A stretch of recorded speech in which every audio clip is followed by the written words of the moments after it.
Major support for Out to Lunch is provided by the law firm of Jones Walker, established in 1937 with over 375 attorneys in offices throughout the U.S., providing a comprehensive range of services to a local, national, and international client base. JonesWalker.com. And by Short & Associates, legal recruiters in Louisiana and Texas. And by Peony on Magazine Street, exceptional women's and children's clothes and gifts. From the Nola Brewing Tap Room on Chapatoula Street in New Orleans, we're Out to Lunch with Peter Ricchiuti, Tulane University's A.B. Freeman School of Business professor and director of the award-winning Birkenroad Reports. It's business, New Orleans style. Hi, I'm Peter Ricchiuti. Welcome to Out to Lunch. If you live in New Orleans, you're hardly going to be surprised to hear that we're talking today about food and music. Even if you don't live in New Orleans and you've never been here, you probably still know us for our reputation for food and music. Interestingly, even though we often talk about food and music in the same breath, in New Orleans, the food business and the music business are generally not related, which is one of the significant differences about my lunch guest today. Let's start with the music part of the story. I'm sitting across the table from Mishra Kashkashishvili. Mishra is a classically trained musician who came to New Orleans in 1994.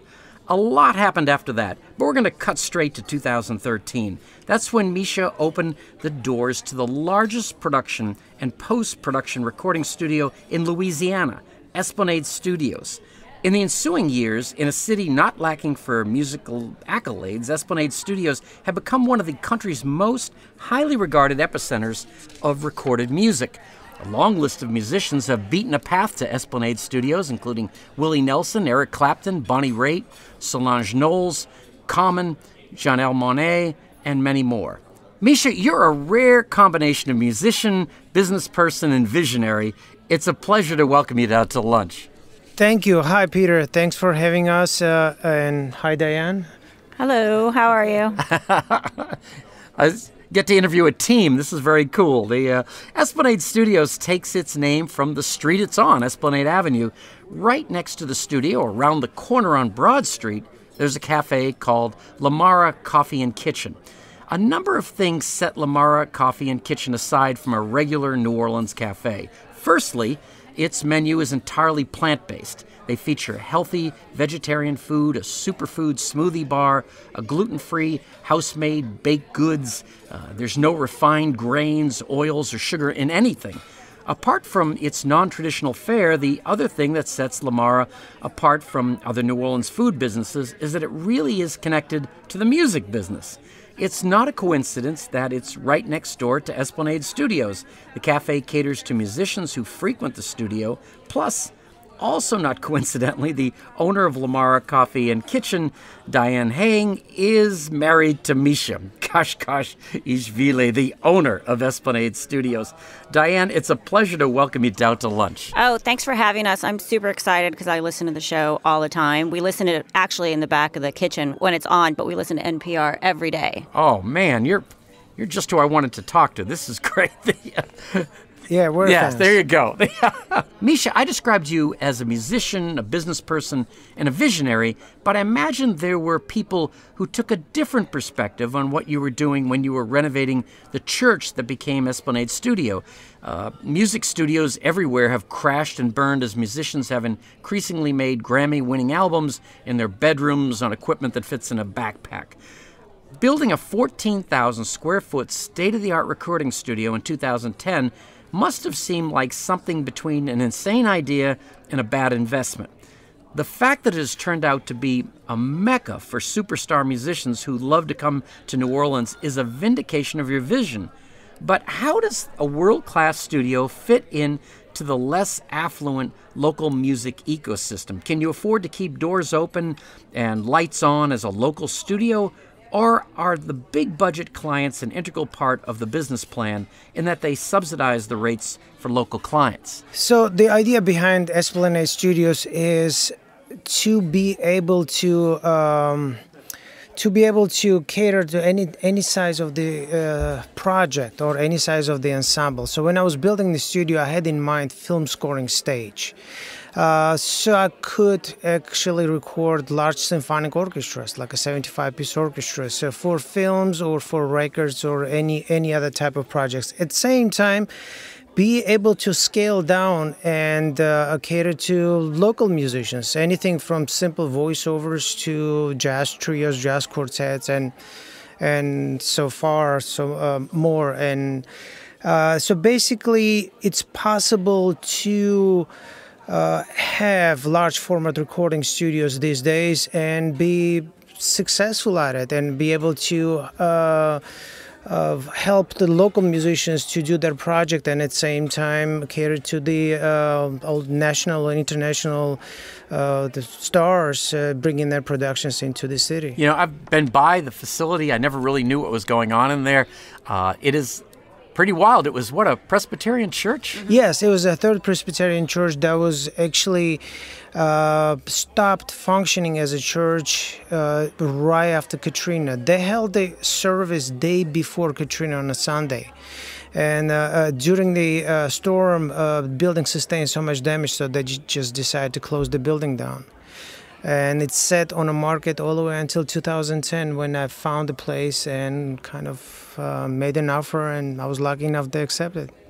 God, it gave it a new life. Diane, there's a theory of romance that explains successful marriages in terms of opposites attract. That does not seem to be what's going on in your long and successful marriage. In business terms, at least, your perspective seems to be equally as iconoclastic as Misha's, right? Opening a restaurant in a mid-city neighborhood that doesn't serve fried shrimp, roast beef, po' boys, fried chicken, or pork chops seems like a recipe for failure, but apparently traditions are changing. Judging by its success, a plant-based, all-natural superfood cafe and coffee shop is evidently what the people in Mid-City were wanting. When you opened Lamara Coffee and Kitchen, did you have any kind of market research, or is this a style of food that you personally like and you just decided to go for it? Well, I think it's all the above. Him and I are our own customers, so we already were suffering from a lack of options for ourselves. So when we travel, we always would seek out restaurants that are similar to what we built. So at the time when we were trying to conceive of what this project could look like, because it went through many development phases before we had finalized, okay, we're going to go for it. We're going to be plant-based. Because originally we were not going to be fully plant-based because we assumed we were going to alienate the customers out there. But at the very end, we decided it was inauthentic for us to do anything but how we ate. And we just went for it. I mean, I had no plan other than I thought we were going to open up and be a coffee bar. And in the end, it turned out we're really a restaurant. People come for our food. And there's an untapped market here. And the only way to find out is sort of lean into that and just stick to your message. And we also found that so many of my clients are travelers. A lot of people have relocated here. A lot of people, I don't know if you remember, 10 years ago, there was a boom of film people moving here. Well, it's a similar thing. There's so many transplants that have moved here, and they necessarily are not wanting to eat traditional New Orleans food on a regular basis. So they sort of sought us out because there now suddenly was an option for them as well. And speaking of sought out, what about in terms of the church and the production facilities there? I guess, how do you get the word out, or is it just word of mouth in the music business? It's word of mouth, yeah. Basically, we don't advertise, and it's kind of everything's in the city. Everybody knows everybody, and just. Word spread, and if somebody's from outside this, from the LA or New York or any other place is kind of trying to look for a production space, I get recommended all the time, or studios getting recommended all the time. Don't you feel like you get on a list, essentially? I feel like with labels, once you're in with Universal, they put you in a database. It's like a Rolodex. And when a project comes through and they have an artist that is traveling through and wants to, we had Jonas Brothers here, and it was their label wanted them to do something here. So when they were here getting ready for a concert, they stayed and worked on a song they had been working on. So that's essentially how I see a lot of the bigger projects came to us, because you get on some sort of list. Yeah, record labels and or movie companies. Basically, as soon as you establish a relationship with them, they just keep coming back to you. So at the end of the day, they're just looking for services.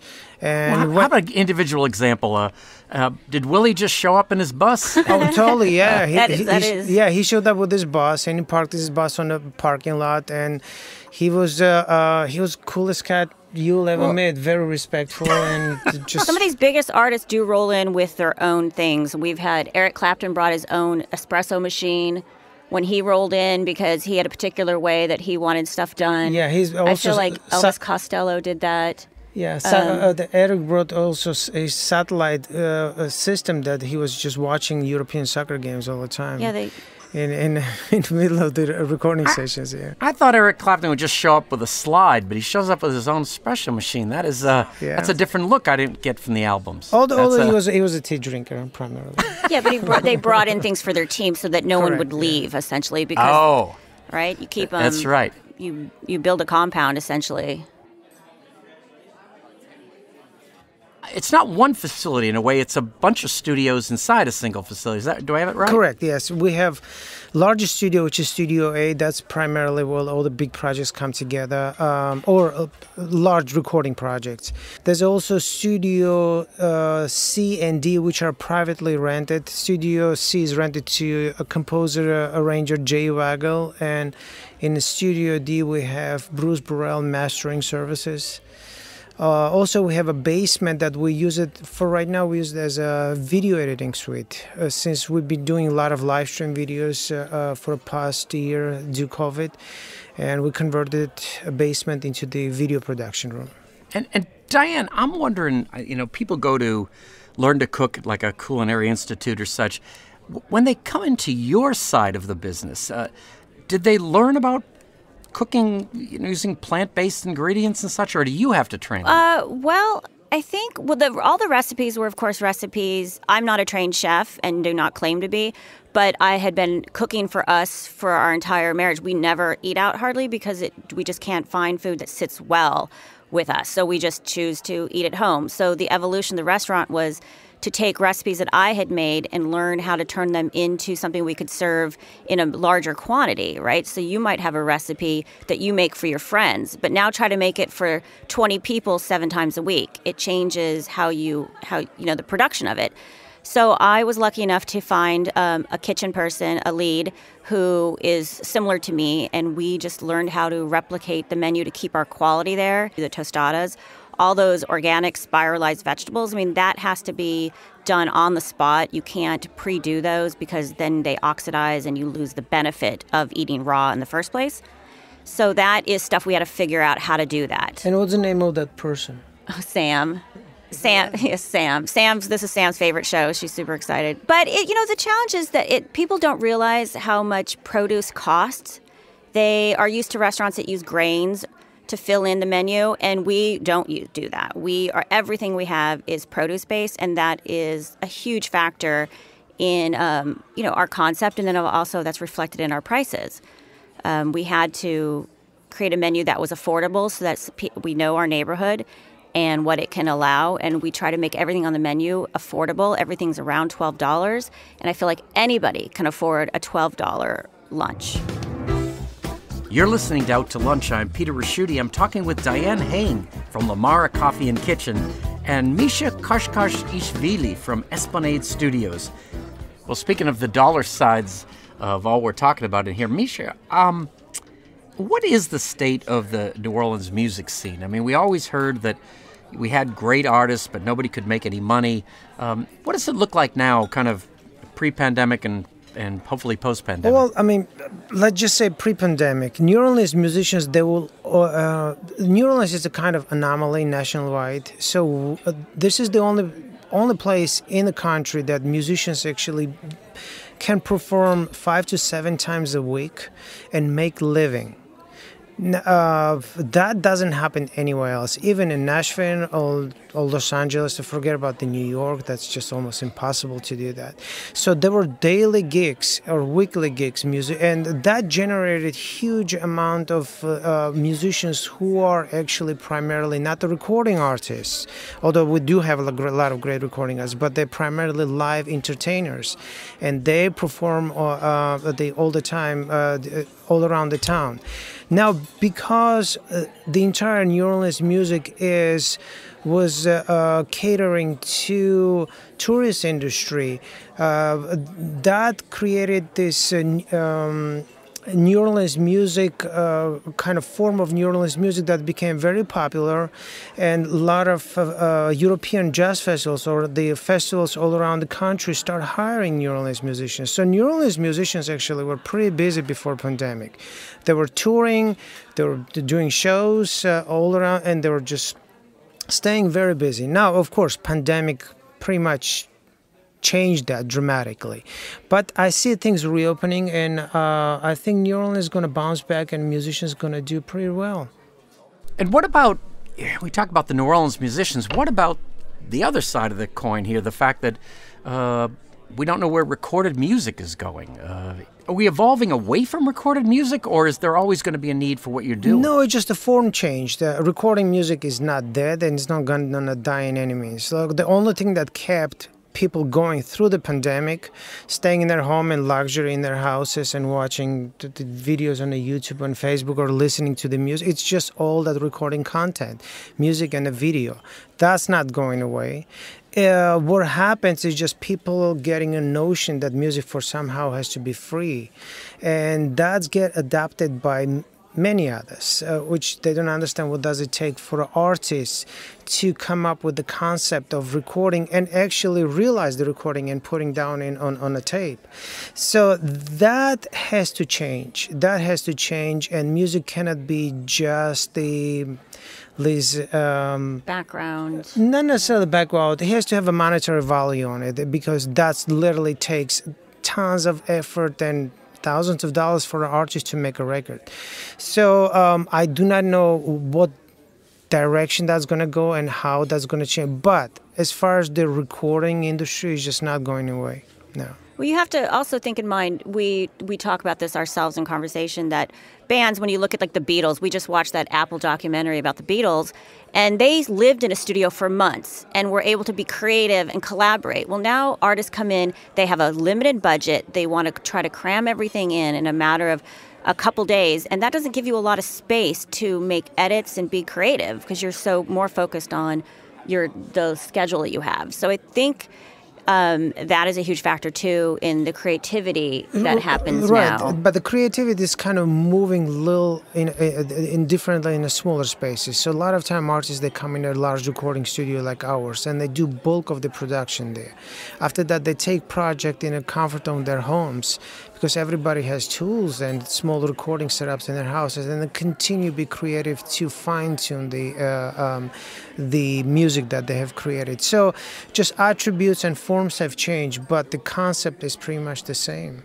And I see Misha says that he didn't have to do a lot of advertising or anything like that. That's not the way that business works. But Diane, what about your side? I would think you'd have to not only advertise, but convince people that this was the way to go. The whole idea of this diet? Well, I have to say we did the opposite. I, again, did what I thought was the way I wanted it done for myself, the way I seek things out. And we wanted to stay sort of in the know, word of mouth. I didn't want to do any advertising because I felt that people were going to come to us if they had saw an ad and when they walked in, they wouldn't understand what we were doing because we didn't do takeout. We charged for takeout.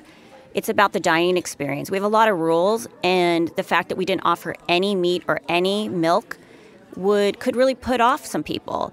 And so I have found that starting at a grassroots level, we started with our neighborhood and Misha's artists, and then it slowly sort of just started to pick up momentum. We're at the point now where we, obviously with the pandemic sort of lifting some of the restrictions, we are a full house and we have a large space, but it's the point where we have some growing pains ourselves because people are starting to get back out and trying to eat healthier. People are enjoying our food. They're enjoying the idea, and then they're learning more about plant-based diets that, in terms of the planet, sustainability, these meat alternatives are out there. There's so much happening that people are kind of not fearing it as much. It's no longer the hippie tofu food.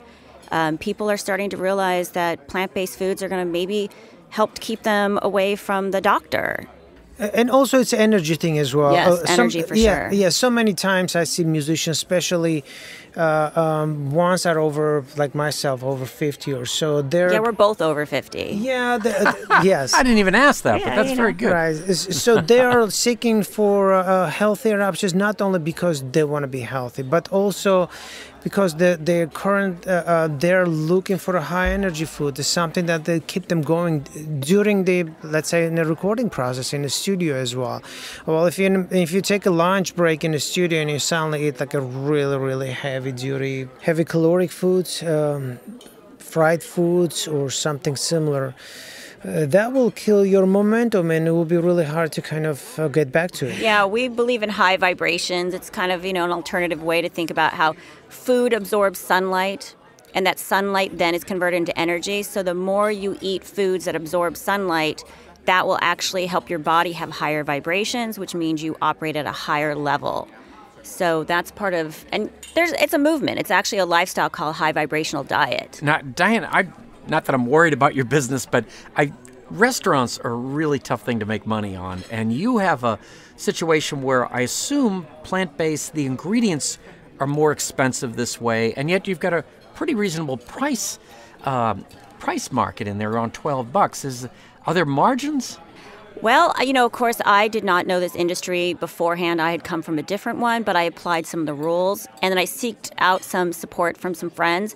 So, I have learned that I made some mistakes in the beginning of kind of forecasting what it would look like. That being said, I'm not really making any money at this point. We're kind of... we're breaking even. We're kind of breaking even, but we're not even 2 years in. And, we're always kind of reevaluate, but I'm trying to keep it affordable.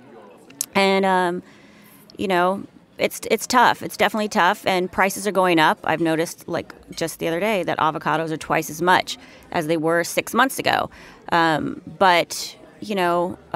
we do live above. We did, during COVID, we decided to sell our condo, downsize to one mortgage, and now we renovated and live upstairs. So we're kind of doing sort of a retro lifestyle to help kind of... Your whole world is a very small set. It is. Yeah, well, it's a compound. Cool. We take up the whole corner, but it's actually quite nice, I have to say. It is quite nice, but we're doing okay. I mean, we're doing good. We're going to try to slowly reevaluate and maybe pull back for some of our takeout business, but I think we're doing good. Yeah, we're adapting to it. We're learning. We're getting better at it, and it is a process, and it's a learning process. So importantly, that our friends and clients, they're just enjoying this plant-based thing, it feels good to be able to share our experience with them. And we never intended this to be like, I didn't start a restaurant to be rich. Okay, so I know there's people that have chains of restaurants and that's their goal. Mine was, I wanted to be happy and do something of value and that was creative and be part of my community. And that was more important for me than trying to get rich off of food. So, well, you're going in the right direction, Dane. The thank stock you. I appreciate of Beyond Meat is doing very well, that stock. So you're ahead of the curve here. Yes. There's a new 3-star Michelin restaurant that just announced in Manhattan. It was going fully plant-based yesterday. When the 21st century entrepreneurial boom started in New Orleans, the business incubator Idea Village tried to encourage people to start a business with the slogan, "Trust your crazy ideas." Having faith in a business that looks to other people like a crazy idea takes you down a path that's often walking a fine line between delusion and inspiration. It's only years later, when the business is successful, that the doubters disappear and everyone agrees that you were a visionary all along. Misha and Diane, it is not hard to understand why you're married and why you're great business partners, too. You share the courage, determination, and vision required to take bold steps and carve out unique businesses. I'm very glad to have met you, and I look forward to keeping up with your continued success. Thank you both for taking the time today to join me on Out to Lunch. Oh, thank you so much, Peter. It was a pleasure. Thank you. My guests on Out to Lunch today have been Misha Karshkarsh-Ishvili, co-owner and lead engineer at Esplanade Studios, and Diane Hang, the co-owner of Lamara Coffee and Kitchen. We edited this show to fit into the time slot here on WWNO.